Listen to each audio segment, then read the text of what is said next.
Halo adik kelas 12, apa kabarnya? Semoga kalian selalu dalam keadaan sehat dan tetap semangat untuk belajar ya. Nah, materi kali ini adalah mengenai mutasi kromosom, yakni untuk struktur kromosom dan jumlah kromosom yang mengalami perubahan ya, adik-adik. Nah, sekarang kita lihat bahwa mutasi kromosom tadi eh, yang mengalami perubahan adalah pada struktur atau pada jumlah kromosom. Nah, kita lihat di sini kromosom. Di sini ada yang merah, ini merupakan lokus. Di sana terdapat gen ya adik-adik. Jadi dalam kromosom ini mengandung banyak sekali gen, sehingga mutasi atau perubahan yang terjadi pada kromosom ini disebut mutasi besar ya adik-adik. Mengapa? Tadi di awal sudah saya sebutkan karena kromosom ini mengandung banyak sekali gen. Jadi jika terjadi mutasi pada kromosom akan menimbulkan perubahan fenotip yang lebih besar, bahkan bisa menyimpang dari aslinya ya. Nah, kapan terjadi mutasi kromosom? Pada saat pembelahan sel ya adik-adik. Jadi struktur ini bisa mengalami kerusakan atau jumlah kromosom bisa berubah, lebih banyak atau lebih sedikit ya. Nah, sekarang kita lihat pada struktur ya yang mengalami perubahan dulu. Jadi mutasi karena perubahan struktur kromosom. Di sini yang pertama adalah delesi. Oke, kita lihat delesi. Delesi ini merupakan hilangnya bagian dari kromosom, gitu ya. Nah, jadi hilangnya bagian kromosom nanti kromosom mengalami patah, atau bagian telomernya rusak, sehingga nanti kehilangan banyak gen dan bisa menyebabkan kematian individu ya, kalau gen yang hilang itu banyak sekali. Nah, atau kalau tidak pada saat zigot, individu itu meninggal, bisa saja lahir tapi kemudian usianya, berumur pendek ya, usia dini, kemudian akan, tidak bisa bertahan hidup. Nah, contoh delesi adalah seperti ini ada gen A, B, C, D, kemudian E, F. Nah, di sini bagian C-nya, gen C ini mengalami, hilang ya, mengalami delesi sehingga kromosomnya menjadi A, B, D ya, strukturnya menjadi berubah. Nah, di sini umumnya yang C ini akan pindah ke kromosom yang lain ya, karena adanya patahan. Nah, kita lihat sebentar. Jadi, mengapa bisa mengalami patahan? Ternyata karena proses pemanasan atau karena virus atau bahan kimia serta radiasi ya, adik-adik. Nah, jadi delesi ini karena hilangnya. Bisa satu atau bisa beberapa, kalau banyak tadi bisa menimbulkan kematian ya. Nah, sekarang kita lihat kalau tadi hilang, sekarang bertambah. Nah, yang disebut dengan duplikasi ya, nih. Nah, duplikasi bertambahnya ruas kromosom, kromosom itu berarti gen yang bertambah ya, dari kromosom lain yang sehomolog. Kita lihat di sini kromosom mengandung gen A, B, C, D, E, kemudian F, G, H. Nah, mana yang bertambah di sini? B dan C. Ini kan hanya ada satu. Ternyata di sini udah ada B dan C, kemudian bertambah lagi, duplikasi. Oke, yang F, G, H-nya tetap di sini ya. Oke, ini untuk duplikasi. Contohnya apa? Pada lalat mutan ini yang duplikasinya adalah kromosom X, matanya lebih sempit. Kalau pada manusia bisa menimbulkan letal ya, kematian. Nah, struktur kromosom berubah, ya mutasi berikutnya adalah translokasi. Mengapa terjadi translokasi? Karena di sini nanti terjadi pertukaran materi genetik antara 2 kromosom yang tidak sehomolog. Oke, jadi pertukaran kromosomnya ini bukan kromosom homolog, kalau kita lihat di sini. Nah, mengapa bisa terjadi perpindahan potongan kromosom yang bukan homolognya ini ya, pertukaran materi genetik ini dalam kata lain dia terjadi perpindahan potongan kromosom ke kromosom lain. Jadi ada kromosom homolog, kemudian patah, nah terjadi perpindahan. Kita lihat di sini A, B, C, D, E, F, G, H. Yang biru ini adalah kromosom yang tetap ya, tidak mengalami perubahan. Ini ada 2 kromosom yang tidak homolog. Kita tahu kromosom homolog adalah kromosom yang bentuk dan fungsinya sama. Ini kan beda ya, A, B, C, D, E, F, M, N, O. Kalau homolog sama-sama di sini A, B, C. Nah, kemudian CDE, nah dia patah, kemudian nanti terjadi perpindahan. Mana perpindahannya? Kita lihat di sini, jadi MNO. Yang ini, oke, dia mau jadi ke sebelah sini ya adik-adik. Nah, ke sini. Nah, CDE-nya tetap FGH. Nah, AB-nya pindah ke sini. Ya, jadi terjadi pertukaran. Ini disebut dengan translokasi resiprok ya kalau begini karena dua kromosomnya saling bertukar materi genetik. Dua kromosom yang saling bertukar. Kromosom yang ini dan ini. Jadi masing-masing mengalami ada bagian yang saling bertukar. Itu resiprok, saling. Nah, ada yang disebut dengan translokasi Robertsonian. Nah, di sini kedua lengan pendek kromosom hilang, lengan panjang membentuk kromosom baru. Kita lihat di sini A, B, C, D kromosom yang tetap ya, E, F, G, H. Mana yang mengalami perubahan? Ternyata di sini P di sini, kemudian Q di sini, ini hilang ya.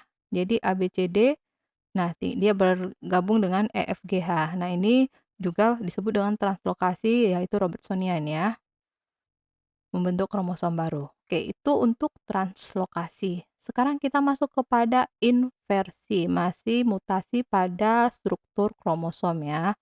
Nah, inversi ini terjadi karena perubahan letak gen atau urutan gennya ya menjadi terbalik. Inversi, terbalik. Yang terbalik adalah urutan letak gen. Nah, sebenarnya terjadi karena kromosom pecah menjadi dua bagian. Nah, bagian tengahnya menyisip kembali. Jadi bergabung kembali dalam urutan yang terbalik. Inversi sendiri ada yang disebut dengan inversi perisentrik dan ada inversi parasentrik.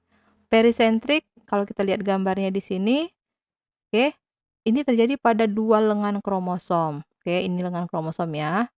Oke, jadi kalau A ini yang tidak berubah, begitu juga yang H, tanda kuning ya. Nah, ini yang mengalami perubahan B, C, D, E menjadi sini G, F. Ya, urutannya menjadi terbalik. Kemudian ini harusnya kan B, C, D, E menjadi E, D, C, B, kemudian bergabung dengan H. Nah, perisentrik karena ada dua lengan ya. Sementara kalau terjadi pada satu lengan disebut dengan parasentris, inversi parasentris. Ya, tanda yang kuning ini tetap, oke. Nah, yang hanya di satu lengan kita lihat di sini, BCD menjadi DCB. Yang di sini tetap kan? Nah, ini yang disebut dengan parasentris, terjadi hanya di satu lengan kromosom. Ini lengan yang lebih panjang. ABCDE menjadi A, hanya tetap, oke, D, C, B. E-nya tetap, hanya ini yang bertukar letak atau urutannya menjadi terbalik. Nah, itu inversi. Sekarang kita masuk yang terakhir, katenasi pada mutasi struktur kromosom ya. Nah, ini sebenarnya saling menempelnya ujung-ujung kromosom yang saling berdekatan, oke, ujung kromosom yang saling berdekatan sehingga membentuk lingkaran. Jadi kata kuncinya sering sekali keluar dalam ujian nasional atau ujian, katenasi ini nanti berbentuk lingkaran, oke. Kemudian ujung-ujungnya saling berdekatan yang membentuk lingkaran. Nah, mengapa bisa terjadi begini? Kromosom patah di dua tempat, oke. Kemudian bagian yang patah itu lepas, saling mendekat. Nah, biasanya didahului oleh translokasi, peristiwa translokasi antara di sini ujung-ujungnya nanti C dan K yang sama nanti akan berdekatan ya, gen yang sealel saling mendekat. Kita lihat di sini kromosomnya pertama ABC seperti ini, kemudian nah terjadi translokasi C dan K ini, C dan K, kemudian baru saling mendekat dan membentuk lingkaran ya. ABC yang ini saling mendekat, ABK-nya di sini, ABC-nya yang ke arah sini untuk membentuk lingkaran. Nah, CLM-nya tetap, ini MLK sehingga ujung-ujungnya di sini bertemu ya adik-adik dan membentuk lingkaran. Itu katenasi. Sekarang kita lihat mutasi yang terjadi pada jumlah kromosom. ya.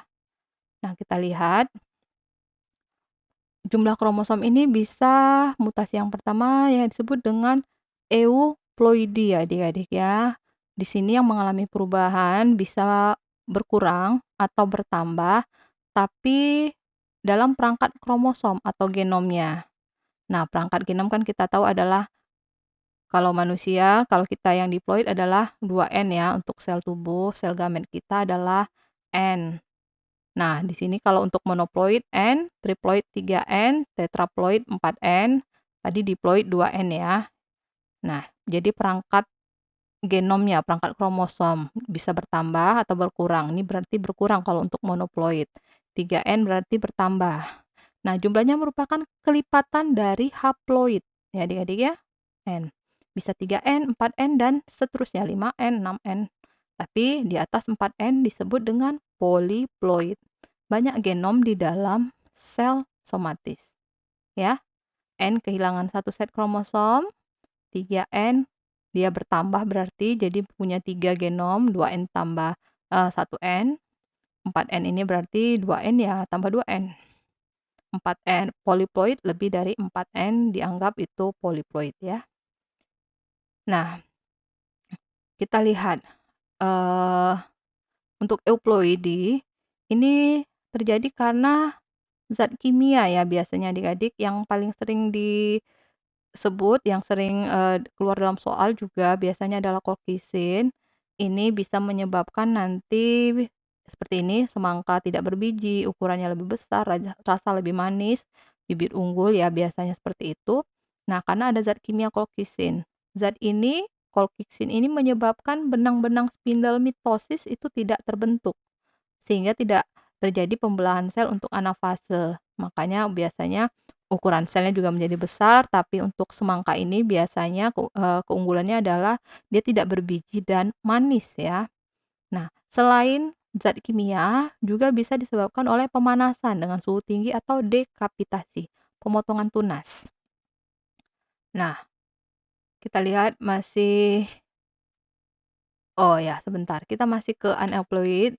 Jadi, kalau di sini kita lihat polyploid, ini umumnya tanaman pertanian ini yang bibit unggul merupakan tanaman polyploid seperti tadi semangka tanpa biji, biasanya juga ukurannya lebih besar ya, dan rasa lebih manis dan sebagainya.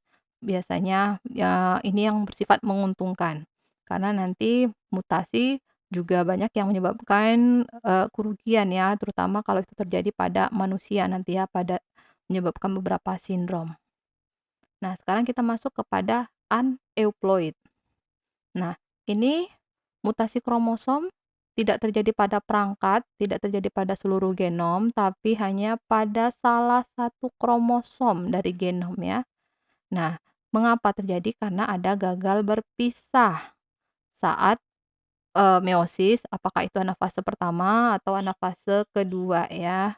Nah, jadi kita lihat, nah bentuk-bentuknya ada seperti ini. Monosomi 2N kurang satu berarti kan kekurangan satu kromosom, atau trisomi 2N-nya tambah satu. Jadi kelebihan satu kromosom, bisa juga kelebihan 2 kromosom disebut dengan tetrasomi, atau kehilangan 2 kromosom 2N kurang 2 nulisomi ya. Nah, pada manusia ini bersifat merugikan nih karena menyebabkan berbagai sindrom. Kita bahas sindrom yang pertama, ini sindrom Turner. Oke, kita lihat di sini, ini contohnya. Nah, sindrom Turner ini kalau kita lihat perangkat kromosomnya 22AA tambah XO, berarti dia punya jumlah kromosomnya 45. Kita tahu jumlah kromosom manusia normal itu kan 46 ya. Kalau kita yang 2N, nah di sini 45. Apa yang kurang? Nah, di sini harusnya kan kalau tidak XX ya, XY. Nah, dia berarti di sini kehilangan kromosom Y. Dan terjadi pada wanita. Wanita ini biasanya sifatnya juga menjadi ya steril ya. Jadi dia juga tidak normal, berarti nanti gonadnya tidak normal, tidak bisa menghasilkan keturunan ya. Kemudian ukuran tubuh biasanya pendek. Payudara tidak berkembang dan biasanya agak mengalami keterbelakangan mental ya adik-adik untuk sindrom Turner. Nah, kalau ini berarti bagian dari 2N kurang satu ya, tadi nulisomi, trisomi, atau apa kalau 2N kurang satu tadi? Monosomi ya. Nah, sekarang kita lihat untuk berikutnya sindrom Klinefelter. Nah, Klinefelter ini 2N tambah satu berarti trisomi ya adik-adik ya. Nah, bukan umumnya ya, karena perangkat kromosomnya seperti ini 47XXY berarti sudah pasti dia laki-laki ya, ada kromosom Y-nya di sana. Nah, kelebihan satu kromosom yakni kromosom di sini laki-laki, tinggi, kelebihan kromosom X ya, harusnya kan XY saja.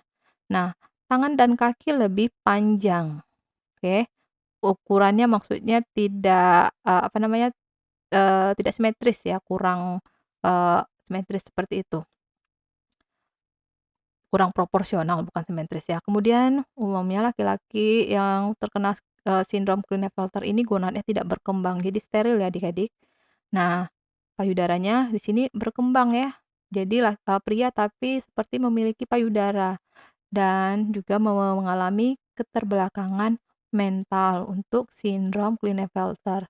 Jadi 2N tambah satu tadi trisomi. Kita lihat sindrom berikutnya, sindrom Edward. Nah, ini dia merupakan trisomi 2N+1 umumnya pada kromosom nomor 18 ya adik-adik. Kita tahu kromosom kan ada sampai, 23 ya, jadi 46. Nah, kromosom manusia itu 46. Jadi ada 44 yang kromosom tubuh, yang sepasangnya baru kromosom kelamin ya. Nah, kromosom ke-18 ini mengalami, sedikit gangguan trisomi ya. Jadi dia penambahan pada kromosom 18, 2N tambah satu. Sehingga biasanya usia berumur pendek, kemudian tengkorak agak lonjong, kita lihat di sini. Bentuk mulutnya lebih kecil, dada lebih lebar tapi pendek, dan letak telinga lebih rendah. Ini sindrom Edward ya. Dan sekarang kita lihat sindrom berikutnya adalah sindrom Down. Oke. Biasanya kalau sindrom ini wajahnya itu sama ya, mirip antara laki-laki dan perempuan, wajahnya kurang lebih sama ya. Ya, ini trisomi pada kromosom 21. Biasanya usianya juga pendek, lebih kurang biasanya hanya sampai usia 16 tahun ya. Kemudian ukuran tubuhnya juga pendek. Bentuk wajah agak bulat, tapi matanya sipit ya adik-adik, sehingga banyak, yang mengatakan ini seperti sindrom mongoloid seperti itu ya. Nah, mulut sering terbuka, jantung mengalami kelainan, IQ-nya biasanya rendah ya, jadi di bawah 75, aktivitas juga agak lamban. Kemudian kalau bayi yang baru lahir di sini seperti terlihat ada garis-garis pada kedua telapak tangan yang disebut dengan sidik dermatoglifik ya. Nah, tapi yang biasanya terlihat adalah wajahnya ini sudah khas untuk sindrom Down ya, adik-adik. Nah, sekarang kita lihat sindrom Patau. Ini juga trisomi, berarti 2N tambah satu ya tadi.